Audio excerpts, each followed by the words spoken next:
Good evening dear students.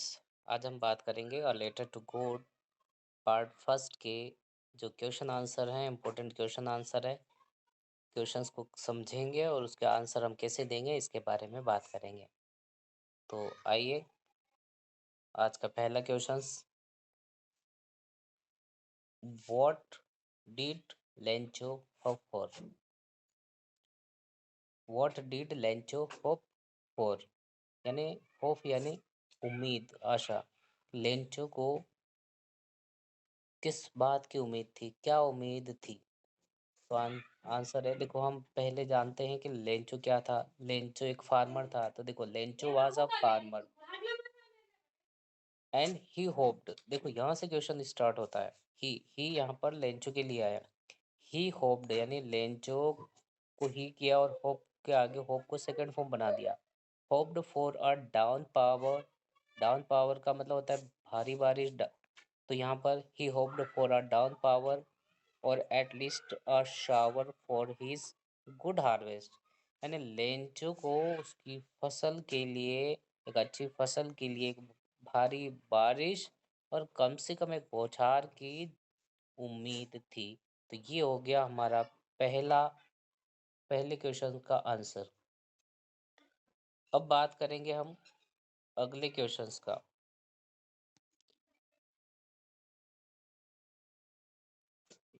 Why did Lencho see the raindrops were like new coins? Lencho ने क्यों जो बारिश की बूंदों को नए सिक्के कहा है? तो जैसा आप भी जानते हैं, देखो आंसर देखेंगे। अब लेंचो जो दे रखा है, लेंचो के बाद सी जो है यहाँ से स्टार्ट कीजिए। लेंचो सी को सेड में बदल दो। द रेनड्रॉप सेम रहेगा। वर्ड लाइक न्यू कोइंस तक तो हमारा सेम रहेगा और बिको से हमारा आंसर शुरू रहेगा। तो करना क्या, वाई डिड को छोड़ दीजिए और लेंचो से को सेड में बदल दो और the raindrops were like new coins यहाँ से आंसर स्टार्ट कीजिए। जैसा कि मैंने शुरू किया, Lencho said the raindrops were like a new coins because they were beneficial for good crop. क्योंकि उसने रेनड्रॉप्स को न्यू कॉइन्स इसलिए कहा क्योंकि वे जो रेनड्रॉप्स जो थी वो गुड क्रॉप अच्छी फसल के लिए बेनिफिशियल, बेनिफिशियल यानी लाभदायक थी। The good crop would bring money and prosperity. और एक जो अच्छी फसल होगी would bring money and prosperity, यानी जब अच्छी फसल होगी तो उसके घर में धन और समृद्धि आएगी। तो इसलिए उसने क्या कहा, न्यू कॉइन्स कहा है रेनड्रॉप्स को। तो ये था हमारा सेकंड क्वेश्चन का आंसर। आइए हम बात करते हैं अब थर्ड क्वेश्चंस का।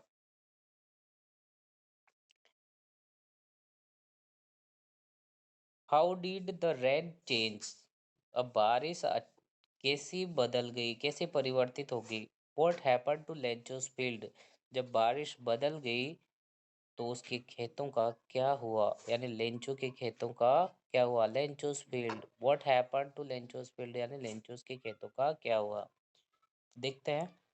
Suddenly a strong wind began to blow. जैसा हमने पढ़ा था कि अचानक एक तेज हवा बहने लगती है। Strong wind began to blow यानी एक तेज हवा बहने लगती है। And along with the rain very large, और एलोंग विथ यानी कि साथ साथ, द रेन हवा के साथ साथ बारिश होने लगी।